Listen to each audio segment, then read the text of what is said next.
going to go through the introduction to sailing. Lesson 1, we have a 2-lesson plan, and we're going to be just trying to learn the basics before we get out on the water. Some of the technical skills, some of the terms, the jargon, all of that, which will come in handy when you're actually on the water. If at any point you have a question, feel free to ask. This Zoom is being recorded, so a lot of people who watch it after the fact might also have the same questions, and it could be very beneficial to them down the long run. Feel free to put them into the chat if you have that available to you, and we will we'll continue on from there.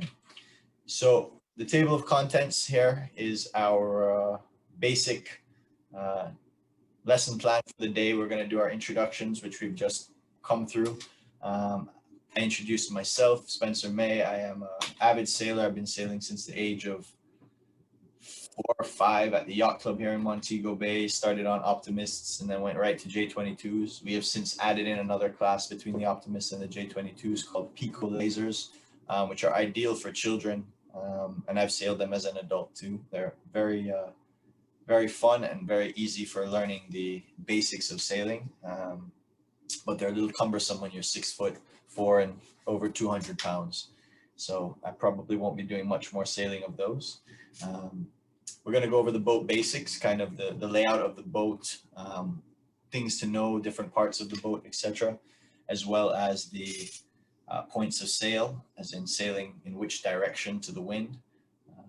Again, any boat under its own wind power is considered a sailboat. So whether that is a gigantic cruise ship sized vessel with 300 sails or a little dinghy with one single sail, it is all sailboats.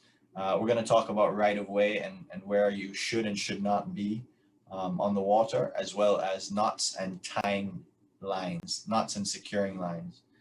So with that, I'm going to jump right in. For boat basics, there are lots of types of boats. We see vessels from all over the world.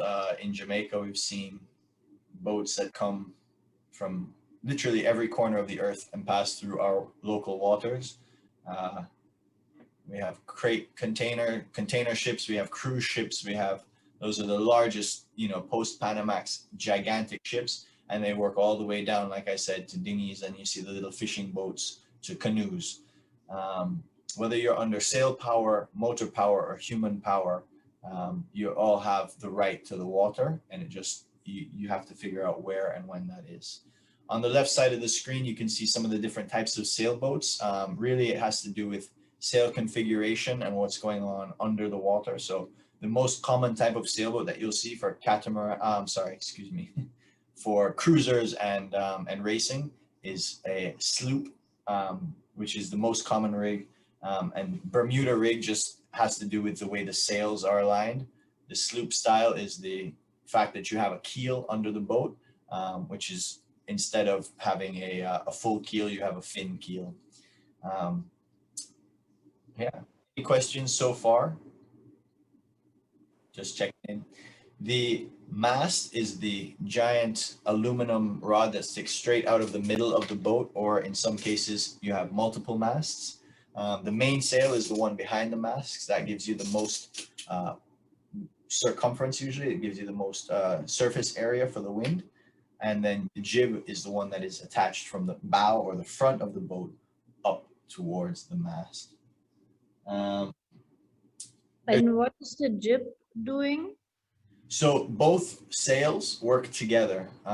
When the wind is coming past the boat, whether it's from closer to the front or off the side, you're maximizing your surface area that the waves can cross. And the jib actually acts as a pulling device for going upwind, because it helps streamline the air that's going around the mainsail as well, and it speeds up the air that's going around the outside, which is actually what gives you the lift to go forward when you're sailing a boat.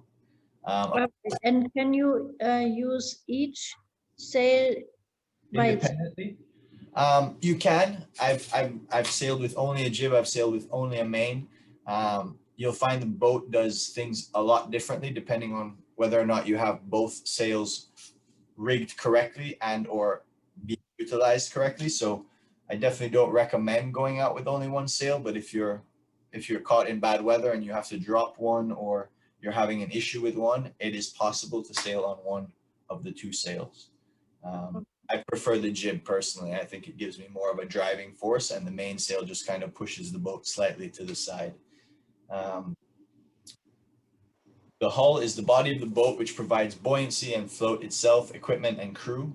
The hull is commonly constructed of fiberglass. So the sailboats that we'll be using for this course are actually a fiberglass on it's a wooden composite underneath them. So we have very good buoyancy, and then on top of that is a gel coat, which is, you know, waterproof, and any other paint that we have on the boat. The boats we'll be sailing on have a keel, which is the next line down, and you can see it in the picture here under the boat. That go back. That keel is what counteracts the pressure of the wind on the sails above water, and it allows the boat to sail straight forward, or whichever way the rudder, which is the device at the back, which can angle in probably 180 degrees to change the direction of the boat. To reduce sideways drift leeway, the hull of the sailing boat has a foil underneath it called a keel that are usually fixed permanently under the boat, which provides stability through their weight. So like I said, if the J22 weighs a total of 1,900 pounds, 800 pounds of that is centered in the bottom of the boat, right in the middle. And that is what keeps the boat from being able to capsize or flip over, even in the strongest of winds. The rudder is used to steer the boat, is often controlled by a wheel mounted on a pedestal in the cockpit. So the cockpit is just the area that we'll be sitting in while we're controlling the boat. And the tiller, which connects directly to the rudder. So there are two types of ways to sail a boat like this with a rudder connection. One is on a wheel, and the other is with a tiller. So the tiller is what we'll be using, and it connects directly to the rudder. If you want to go to the right, you push the tiller to the left. If you want to go to the left, you push your tiller to the right. That's probably the time I'll be using the terms right and left for this because we'll learn about the sailing terms port and starboard going forward. Did I hear another question? Yes. So you said it cannot capsize, the J22? The J22s are built to stay upright. So with the way they're designed is, if you go all the way over to one side, unless for some reason you have more wind power behind you, which is virtually impossible, you just have to let go of the sails, and the boat will naturally flip itself back up into the breeze, and you're back to basically trim the sails and you start sailing again. So when you see people racing, you'll oftentimes see the boats at a very high angle out of the water. Don't worry, you cannot flip them over. That's good to know. It's great. It provides a lot of comfort and security for first-time sailors. Although when you are tilted to one side very, very far, it can be a little nerve-wracking, but I'm promising you right now, you will not be able to flip them over. You might fall in, and we'll go over man overboard procedures at the next lesson next week. But for right now, we're focusing on the basics of sailing and understanding the fundamentals. So when someone refers to the rig, they're referring to the mast, the boom, and the sails, everything that's used to harness the wind energy on top of the boat, and convert the force into drive to push the boat forwards. Details of rig depend on whether the boat is a small dinghy or a large cruiser, which we kind of discussed already. It will also vary between individual models. The mast is an upright pole, which we talked about already. So we have the hull in blue, the mast is red. It has the boom in red as well, but that's technically a separate part. That is the side that's coming off of the mast right above the hull. That's used to secure the base of the mainsail. The green is the sails on the left side, or you wouldn't call it port in this situation. On the back side of the boat, you see the mainsail, and on the front side, you see the jib or a genoa, which is a front sail that's just larger than the surface area between the mast and the bow. And then in yellow, you can see the rigging. So any of the ropes, wires or pulleys, anything that connects to the boat and keeps you safe and moving forward, those are the rigging.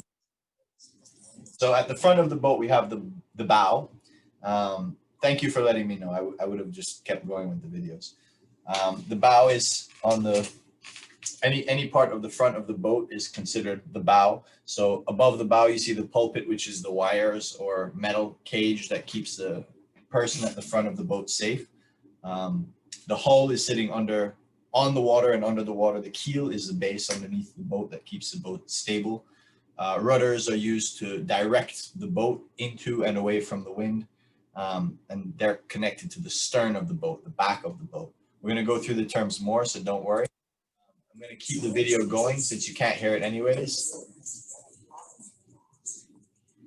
You still can't hear it, right? It's like background noise, so I can't hear what he's saying, but I hear the noise of someone speaking. All right, I'll turn it down so that way we can't hear it very much, and then I'll just speak. So the top of the hull is the deck, which is where we'll all be standing, sitting, and doing everything to maneuver the boat. The cockpit is where we steer the boat from. As we mentioned before, it's actually just below the deck, and it has a nice seating area. Nice is obviously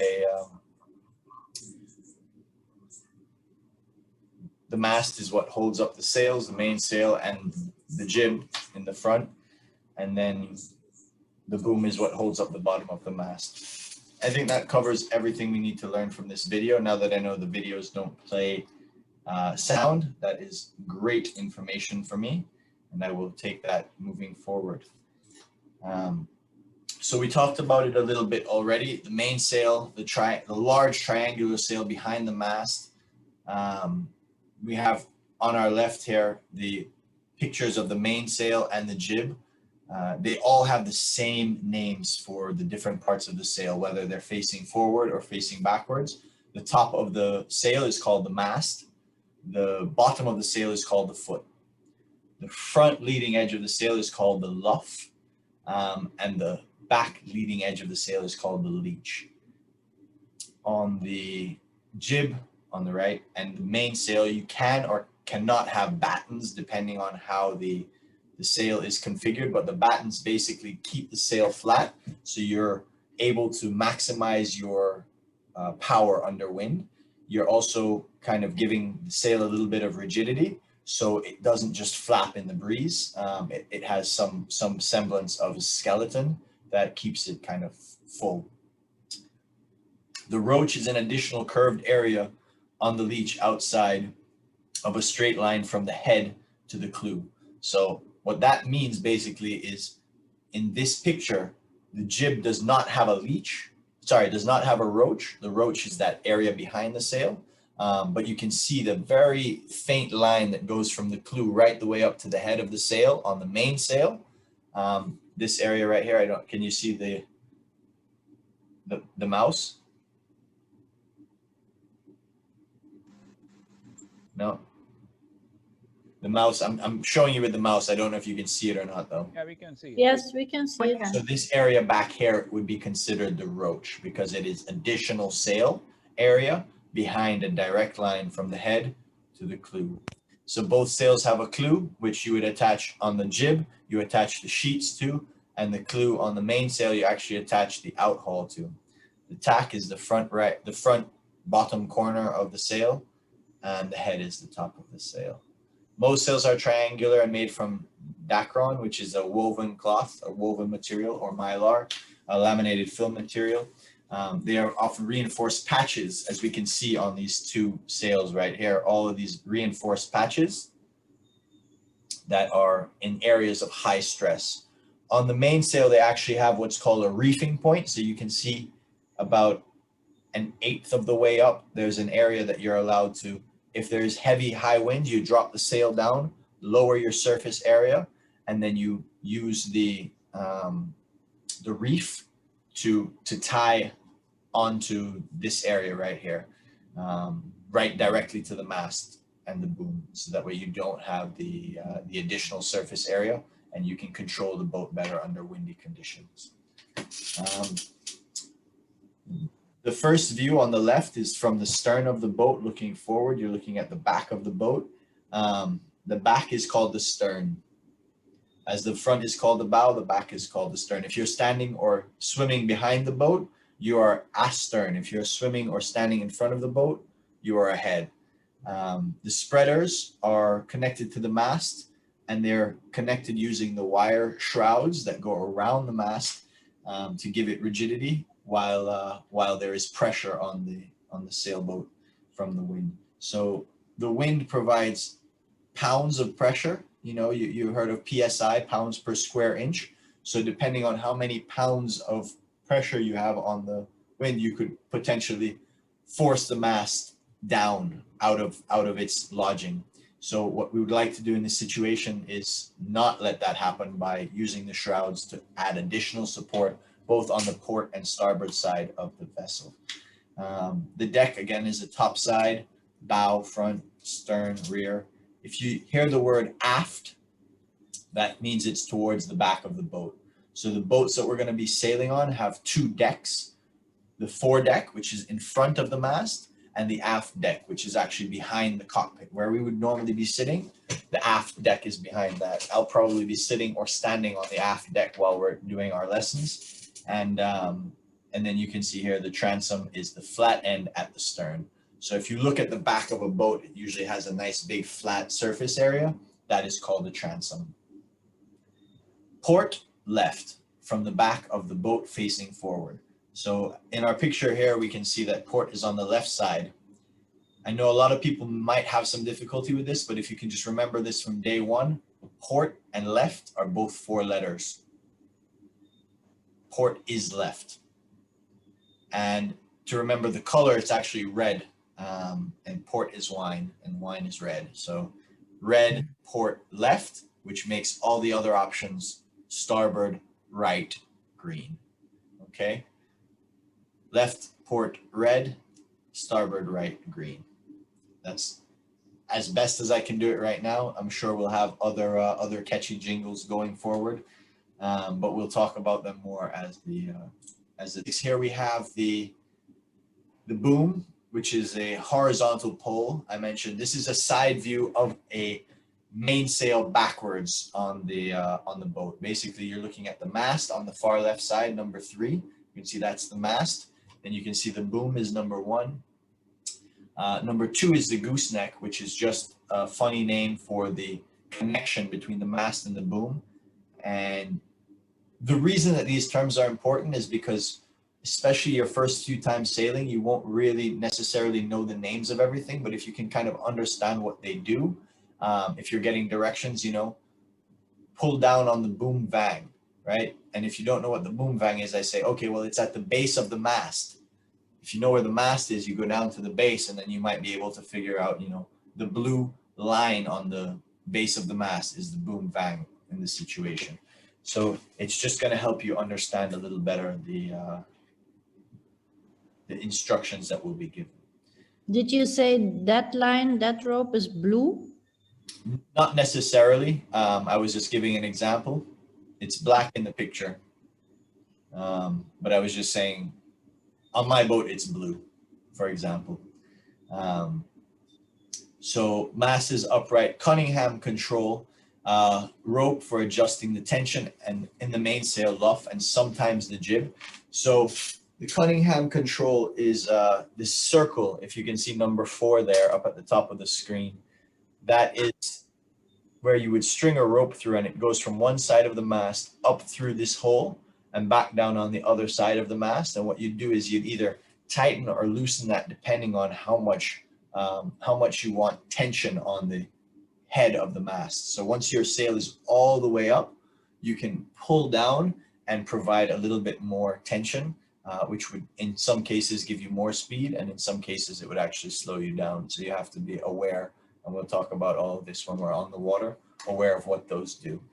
Number 5 is just that cleat that's hanging off of the boom vang. There are lots of styles of cleats. You see the ones that look like an iron that you're going to wrap a rope around. We'll talk about that when we get to rope wrapping and that sort. But that is one style of cleat. The other two cleats that we use on a J22 are called a cam cleat, which basically is I'll show you on the next page actually. It's this cleat right here, which the rope will slide through easily. You'll be able to pull it towards you easily, and then when it tries to pull backwards, it actually locks down on itself, and it keeps the rope directly in place. The outhaul is number 6. It's at the back of the boom, and basically, depending on how your sailing rig is set up, it connects to the back of the sail. On the J22, it connects to the back of the sail, it runs to the back of the boom, and then it swirls all the way through to the front of the boom by the gooseneck and comes back down and out, kind of where the number 1 actually is. There's a little hole in the bottom of the boom that the outhaul is connected to. Again, this is for tensioning your mainsail, just like the Cunningham, and giving you assisted dynamics in your sailing abilities. Number 7 is the main sheet tackle. I know I haven't spoken much about sheets and halyards. We're going to discuss that on the next page a little bit. But the main sheet tackle is a system of blocks. Blocks are just pulleys. And as we might remember from our schooling days, pulleys are used as a plane to reduce pressure or to increase force. Can't remember the exact the exact definition, but using a lot of pulleys or blocks as we do on the main sheet is great because it makes it very easy to pull in and or let out the sail, depending on what the situation calls for. The boom vang also has a system of pulleys and a rope going through them that you're able to easily ease out or tighten down. So 7 again is the main sheet.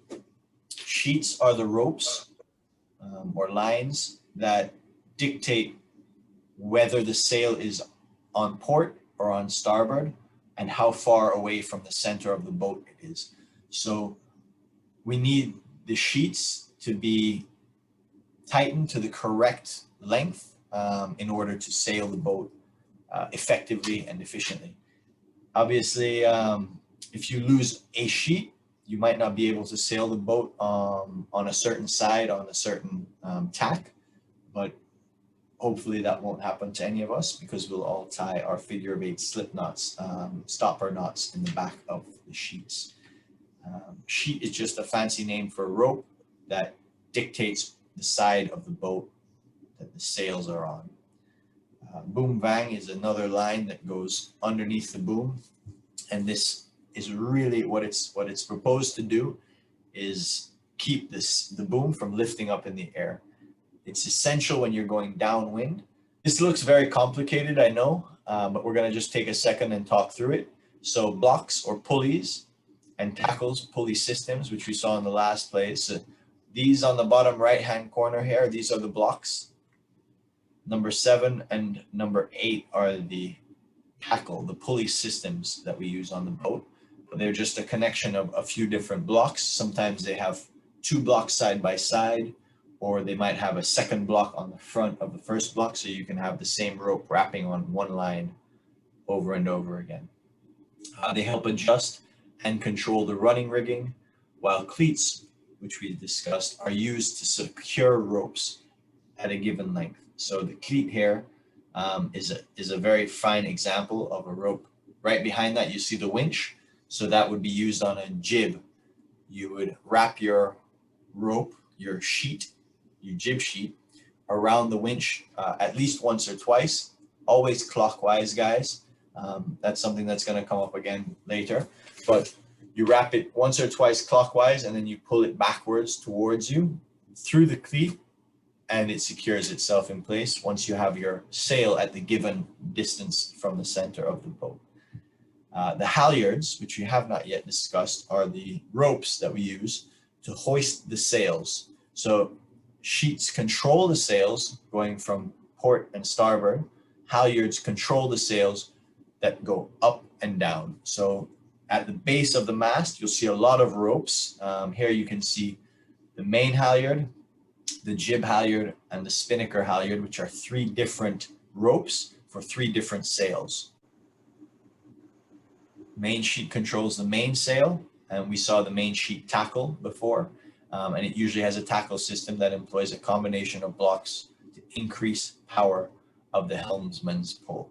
The helmsman or helmswoman is the person who is in control of the tiller. They are the captain, if you will. They're the skipper. They're the one in charge of directing the boat, and they are considered the helmsman. They are the most vital person on the boat at that time.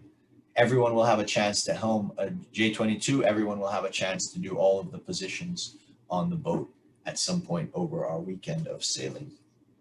All points of sail in the diagram are on the starboard tack because the wind is hitting the starboard side of the boat first. Remember, if you look at this purple boat up at the top here, we've got the left side or the port side of the boat, and then the right side is the starboard side of the boat.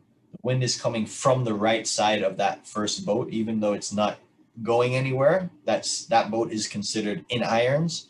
It is in the no-go zone. It is not moving because it doesn't have the angle to harness the wind's power.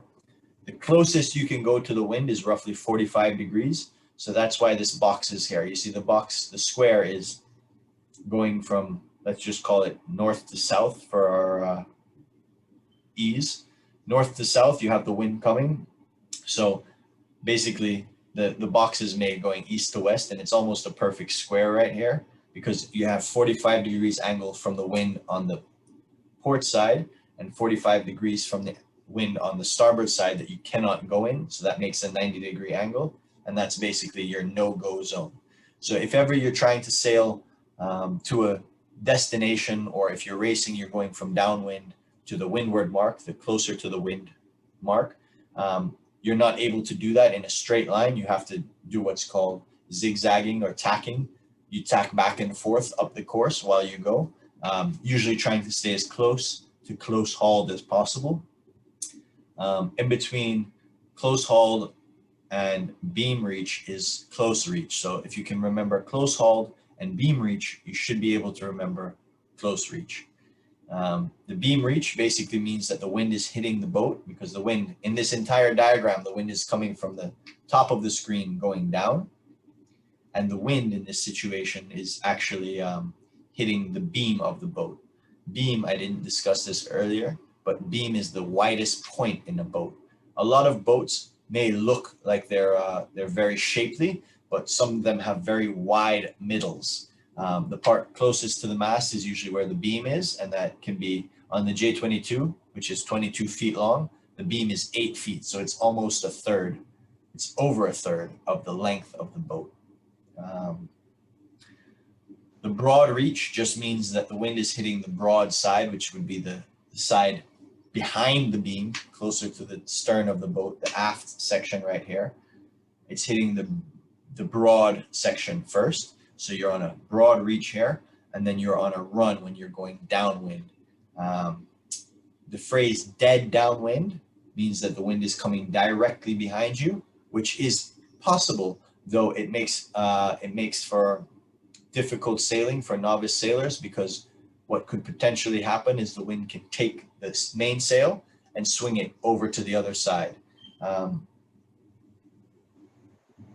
We'll be doing jibing, which means that the sail is going to naturally go from the port side of the boat over to the starboard side as the wind passes behind the stern of the boat.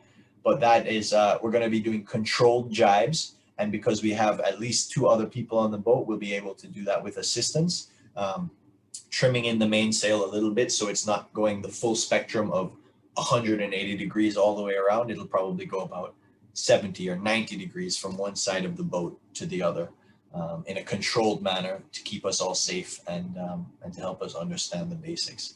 So windward is facing the wind, or situated on the side facing the wind. When we talk about sailing and racing, we'll talk about a windward marker, or we'll talk about the boat to windward. If you look at this picture here, the most windward boat in this picture is which one? What color is the most windward boat? Purple one, the top one. That's right, Debbie. Gold star for you. Thank you. So knowing that the purple boat is the most windward, the leeward or leeward boat is going to be the blue one. This isn't that important when you're just learning how to sail, but when it comes to learning the right of way and the rules of racing, it becomes very strategic, being the windward or the leeward boat in different situations. Were there any questions about points of sail? Yeah, so if you're going downwind, the fastest would be to have the boat in run. And if you're going upwind, the fastest position would be close hauled, right? 100%. You nailed it on the head. So we're all going to get a chance to helm the boat over the weekend. Let's see here. Next, we got right of way. So the most important thing to me on the water is actually safety. Surprisingly enough, I've been in a few situations that might not be deemed safe. So what I can do for you is tell you how not to let those happen. You can learn from my mistakes. And while I've never had any fatalities or any major injuries, there have been plenty of bangs and bruises that we'd rather not repeat. So safety first, avoid accidents at all costs, whether or not you're in the right. So yourself in precarious situations. And the way you do that is by being aware of all the other boats, reef, shallow water, and other obstructions that are around you throughout the course of your sailing experience.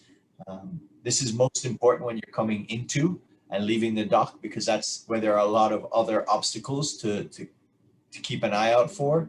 You know, you're obviously bringing the boat, which is moving, into a docking slip or into the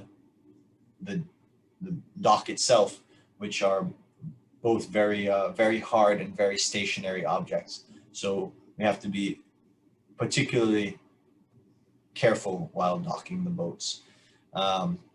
Proceed with caution in all situations. This is where it gets a little tricky, so by all means stop me if you have any questions. The number one rule is when you're on the same tack as the other boat, the leeward boat has the right of way, meaning the boat that is closer to the direction of the wind is coming must keep clear.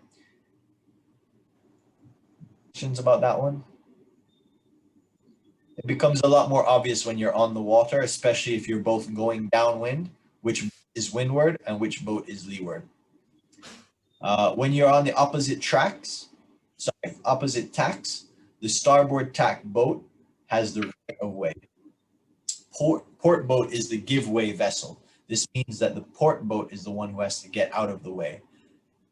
You'll see it more often than not in racing, but you can also see it in cruising, when one boat will yell at another boat, starboard or port, to tell them that they're on port.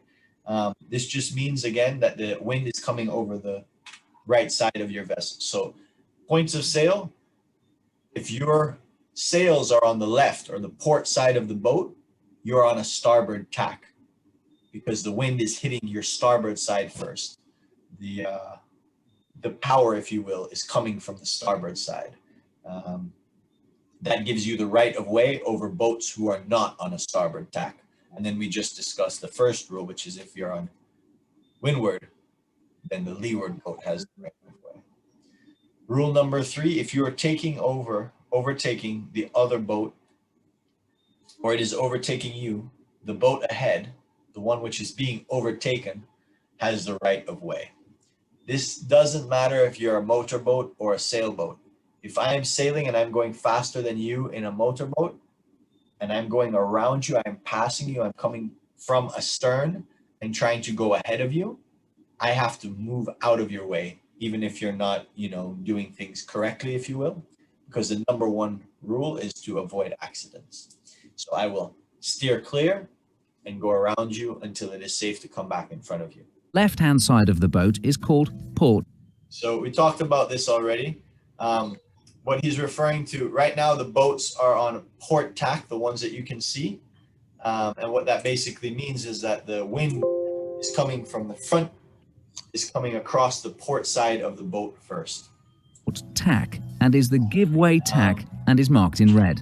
Okay, so Any point of sailing where the wind is on the right-hand side of the boat is called starboard tack, which those is were the points of stand-on sail that tack we learned marked for in the green. right side of the boat. You must For position, so you can actually enforce your right of way over other boats, being on starboard when the other boat is on port. by either tacking out of the way like this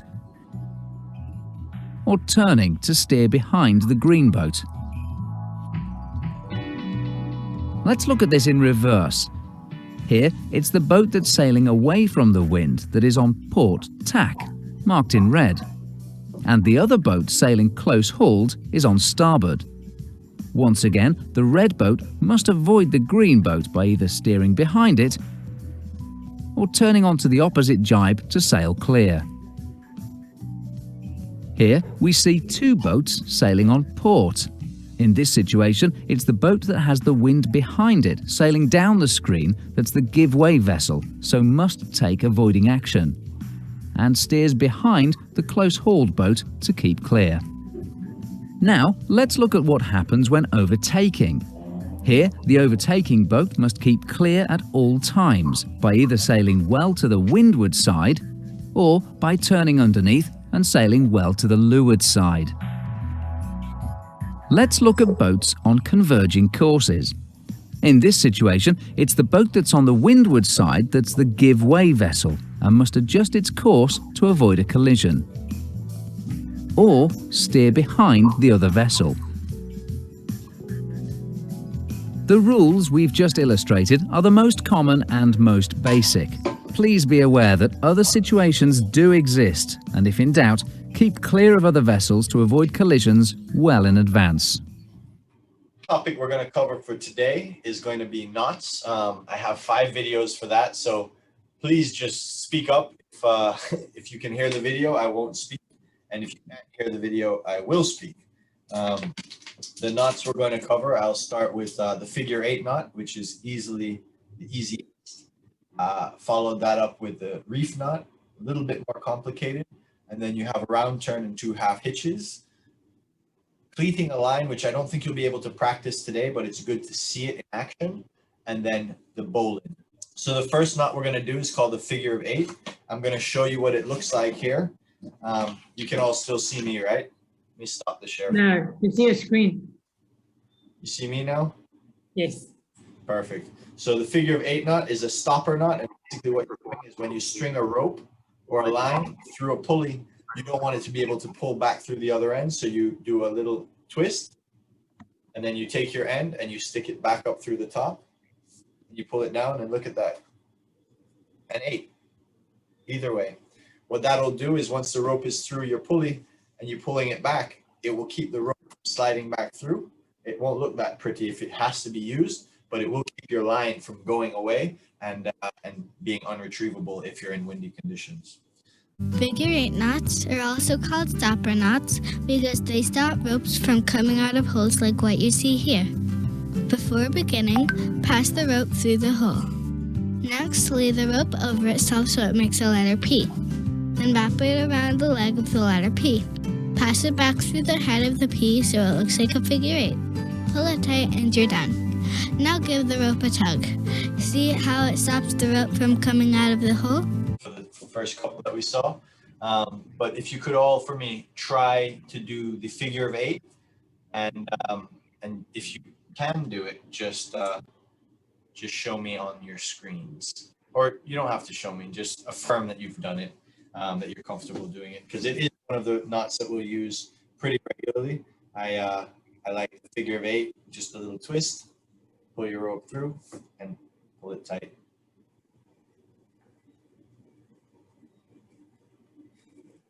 Sheep's got it.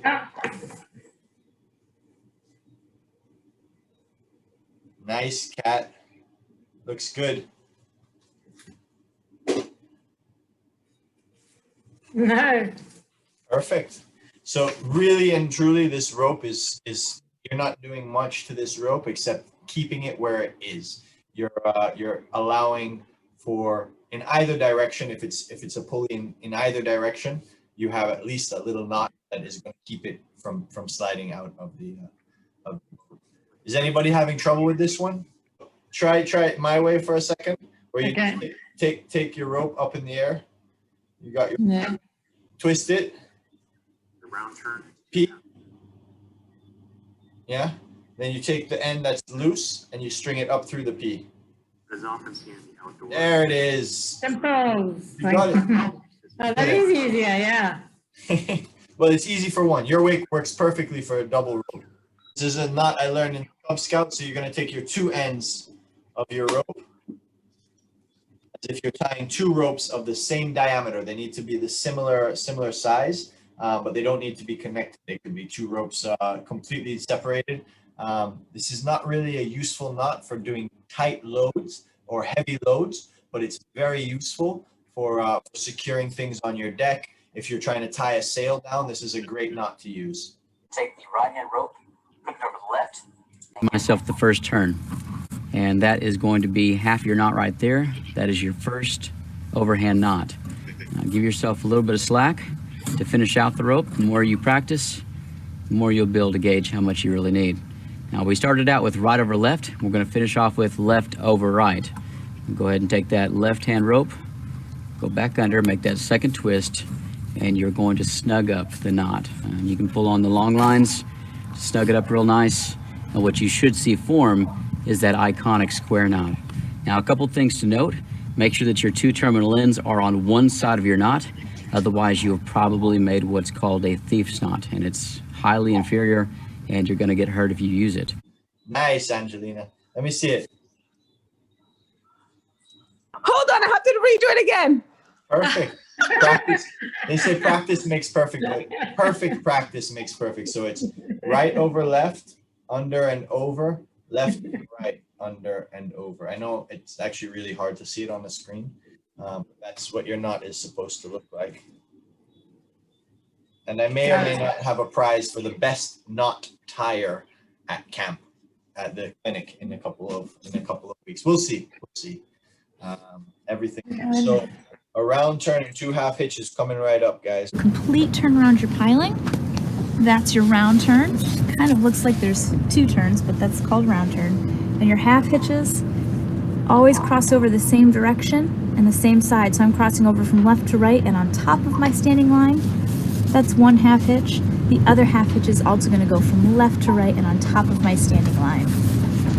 That's 2 half hitches. The great thing about a round turn and 2 half hitches is that you can easily untie it even when it's under load. That's because the load is being dispersed through here as opposed to right on your knot. If you look here, the knot is actually pretty loose and I can easily untie that. This is really important when you're docking because you need to be able to free your dock lines without having to move the boat around. Some people say, oh, I can just grab my boat and pull it in. But sometimes if it's too windy or your boat's big, you can't do that at all. 3 steps to the cleat hitch. First, wrap the rope around the base of the cleat once. Next, cross it over the top twice, so it goes from one side to the next, making a figure 8 on the top of the cleat. To finish, make a loop, rotate it upside down, then slide it over one end of the cleat and pull. All right. I don't need you guys to know more than that right now. The last knot we're going to do tonight, guys, is going to be the bowline or the bow line. And that one is going to be easily the most useful, in my opinion, on the boat. It's what I tie the sheets to the jib, and it's what I tie the head of the sails to the halyards with. It's very secure, and I highly recommend mastering this knot as soon as possible. Building your muscle memory, do everything the same over and over. Don't vary, okay? So for the purposes of this practice, we are going to always have the line going clockwise, all right? So let's, in a clockwise fashion, run through our attachment point here, and this is going to be the loop. Next thing we're going to do is we are going to make another loop here. Now this loop is very, very important. This loop is also going clockwise. You see, we just continue around. So we continue the clockwise. There's this particular clockwise spiral is spiraling up towards us, all right? One of the mistakes you can do is doing it the other way. We'll show that later in the troubleshooting section. So the right way to do it is clockwise spirals, and this spirals up towards us. All right. The next thing we're going to do is when we have this, we're pretty much halfway there. We pick this up, tilt it forward, and run this end through, under, all right, and then back along itself through the hole. And then what you'll do is you'll pinch the double over part here and pull on the long part that's going to go back to, this is going to have 20, 30 feet of rope. So we pinch and pull, and there we go. This is the bowline. You'll learn what a correct bowline looks like, but one of the things that's important to note is, first of all, that the line doubles back upon itself. This is one of the key things of a bowline. And the second thing is this kind of collar. It's kind of like a coat collar. This is a head right here. You get the idea. And this needs to be around the line that runs back to the standing line. So let's do it again if you're following along. So doing it again. You're going to run this in a clockwise fashion through the thing you're attaching to. Okay, clockwise. Then we're also going to create a loop here. The loop is clockwise. And, oh, this is wrong. It needs to be spiraling up towards me. The loop is clockwise, spiraling towards me. If this were to continue to spiral, it'd get closer and closer to the camera. And then from here, tilt the loop forward, through, under, and then back through that loop. Okay. And then to tighten it up, we will pinch the doubled over part and pull here. Ta-da. This is, again, the bowline. What's one of the nice things about the bowline is if I pull, I'm going to put a lot of tension on this. This is probably 40 pounds worth of tension right here, and yeah, nothing happened. So that a fair amount of tension on that rope, but it's still very easy to untie. The rope did not lock down on itself, right? Now that we've done it a few times this way, it is possible to do this counterclockwise. If you started learning that way, and maybe that's the way you prefer, I'm going to show that here. However, you should pick one way and stick with it. This is all right. That is our class, guys. Does anybody have any more questions before we leave? I have one more quick thing to talk about before I let you all go. But were there any questions about any of the knots, points of sail, right away? I'll share this in the next 10 minutes as soon as I make sure everybody who is in this meeting has been added to the chat, so that way everybody has access. All right. Most of you probably won't have sailing gloves because you're not sailors yet. If you have any gloves, cycling gloves work really well with additional padding made out of leather at the front. When you're handling ropes on a boat, it's very useful. I actually have a really nasty little, it doesn't look that bad anymore. It was a very bad rope burn a couple days ago. But I was trying to dry off a rope and I slid it through my fingers and I got a nasty little rope burn. So these are great. They sell full fingered gloves at a lot of hardware stores, anything for gardening that looks pretty sturdy. Remember, they're going to be getting salt water on them, so they might smell, but if you're using them for one purpose and one purpose only, that's great. I did also want to talk to you guys about other things you should bring to sailing. It's going to be sunny out there. Make sure you have your sunblock. If you use, this is my clinically proven SPF 100 that I use on my ears, neck, and face. And then I also always, it's a little bit more warm, but I always wear a long sleeve t-shirt.